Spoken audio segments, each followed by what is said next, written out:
Good evening, everyone, and welcome to In the Lounge. I am your host, superninja5506, and with me today I have...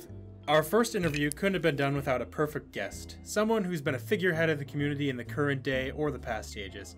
Someone who's spent countless amount of time slaving away for the good of Abridgers everywhere. Someone with great charm, wit, and spirit.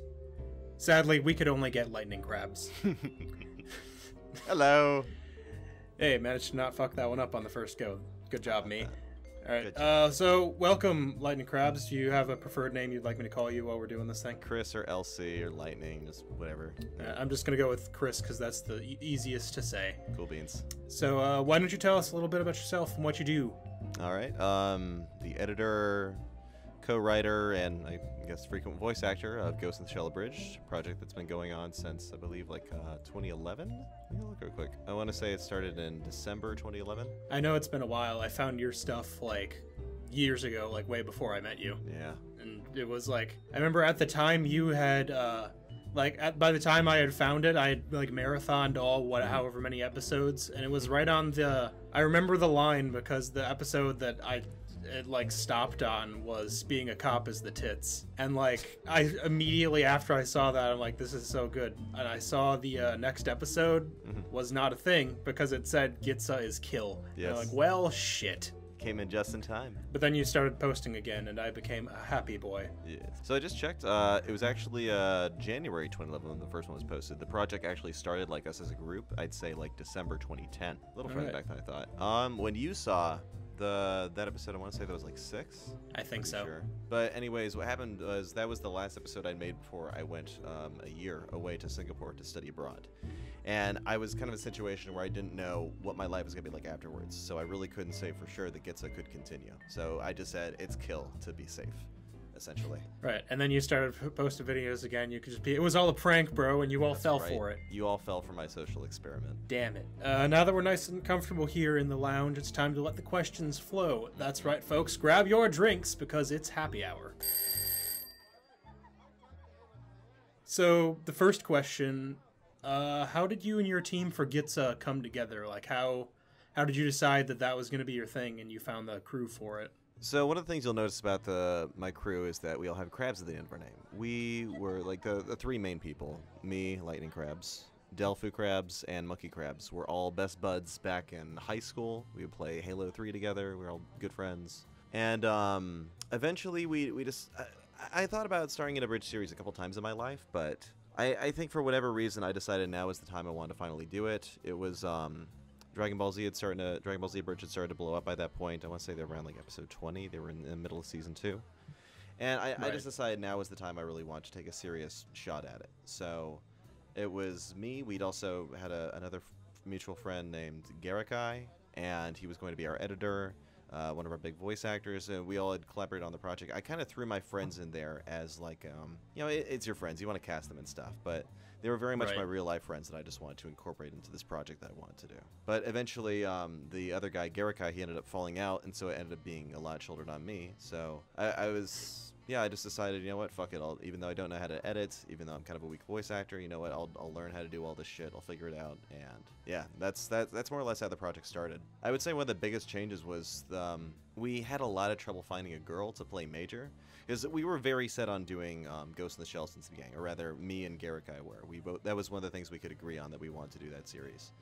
But we had a lot of trouble finding a girl in real life to play Major. We couldn't find anyone who could like commit to the show and also had, was not shitty as a voice actress enough to play the part. And I just was not willing to trust people over the internet at that time for whatever reason. But yeah, eventually we ended up bringing in Catherine into the fold, who is FMA Lover 13, and she was our voice of Major from then on. But I'd say we went like a solid year without having a girl playing Major. We had Delphi play Major, which was awful, and that is the dark times of GitSA very much. Yeah, I remember the early episodes, and then she just comes in with, I think you said it was like an upgrade or something, and she had a new voice now. Yes. Which, like, as with Ghost in the Shell as a show, that was a really easy way to do it without making it seem weird. Yep. No, it feels good. It's going to be slightly weird, though, because I'm going to we're going to redo those 3 episodes at some point, for sure. Next question comes from Neo Minister on Discord. Oh, God. Why so gay? That's the whole question. Actually, I'm bisexual, but thanks for your question anyways. Thanks, Neo, for Fucking being Neo. super helpful in this regard. Next question. Is there any particular inspiration you use for your writing? It's changed a bit over the years, but I'd say the biggest ones were, I was a huge fan of Flash cartoons back in the day, so, shit like Metal Gear Awesome, the Decline of Video Gaming series, anything by Oni and Psychic Pebbles, I'd say were the biggest sources of humor for me.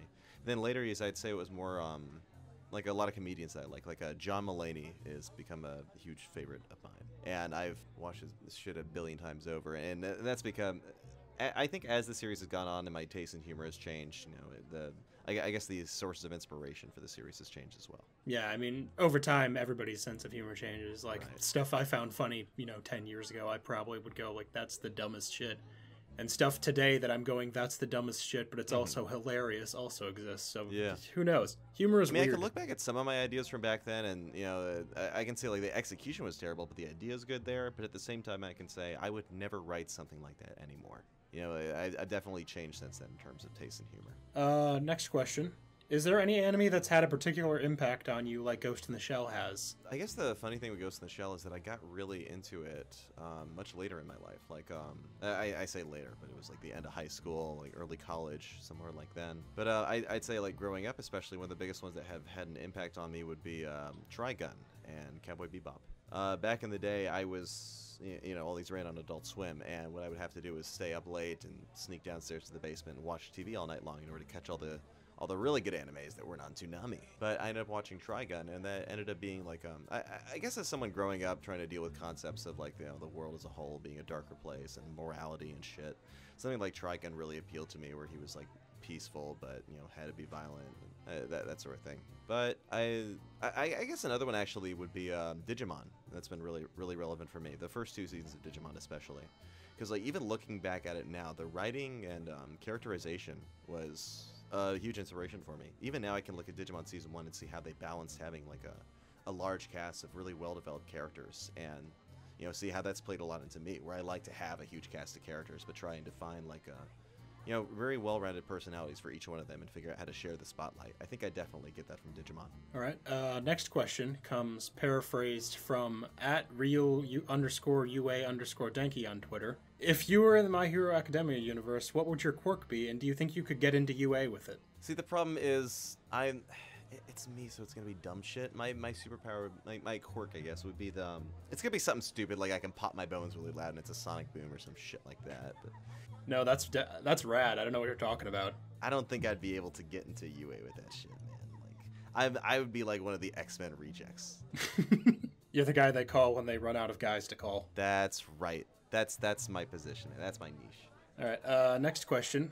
If you could go back and redo any particular episode or scene, what do you think is the number one thing you would go back and change? Oh my god, I can't stress this enough. The 3rd episode of Ghost in the Shell Abridged is the worst piece of shit in the whole world. Like, I know most people look back at their very first episode and they see the most problems with it.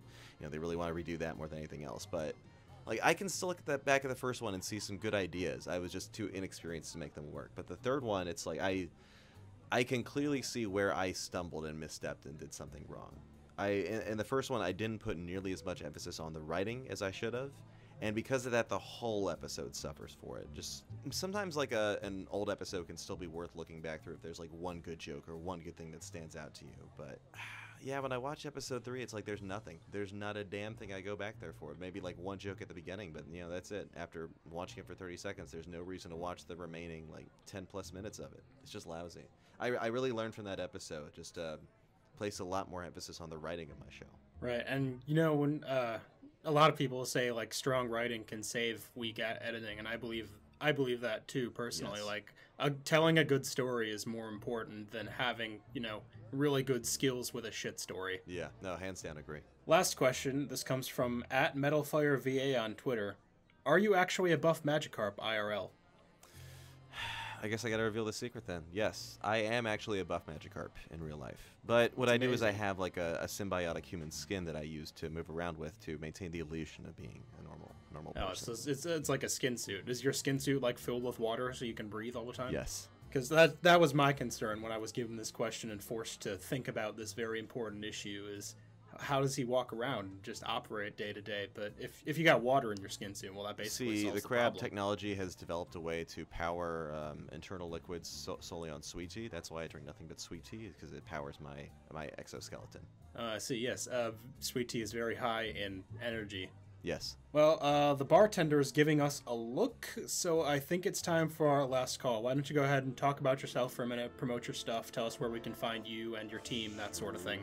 You know, first off, I want to promote Catherine Luciani, who's our voice actress for Major. She's actually does actual acting in real life, and she's pretty good at it too. She's fucking awesome, and you know, she deserves better shit than playing a stupid role in a show like ours. So I would say if you are interested in seeing what a very sexy person with a very sexy voice does in real life, go and find Catherine Luciani's Facebook page or her Twitter account or Instagram or whatever. Go follow her on there. Check out the cool shit she does. Aside from that, check out the Section 10 Abridged channel on YouTube. Watch our videos. Like, comment, subscribe, smash that motherfucking bitch-ass like button. And smack the shit out of it. Fuck yeah. Make it call you daddy. That's right. Maybe don't go that far. Daddy gonna give it to you. Yeah, I think that's about it. Oh, I'm on Twitter. Follow me on Twitter. I guess aside from that, the last thing I would like to do is pay attention to AbLo. Pay attention to the cool stuff that we have in the works there. We got a lot of cool stuff coming for everyone. Hope you all enjoy it. We're working very hard on it. Yep. All right. Well, very special thanks to LightningCrabz for joining me tonight in the lounge. If you want to hear more from me, you can find me on Twitter at superninja5506 or on YouTube at MagicAbridged. If you want to see more from the Abridgers Lounge, the Twitter is at Abridgers Lounge. Don't forget to subscribe to this channel. Are you considering getting into abridging or already doing it and not part of the lounge yet? If so, you can find a link to our Discord server in the description as well. If you have suggestions for who I should bring in next time, be sure to leave them in the comments below. An acceptable answer is LightningCrabz again. You're welcome to do that. It is an acceptable answer, I agree. Once again, I am superninja5506, and I'll see you next time in the lounge. Good night, everyone. Peace!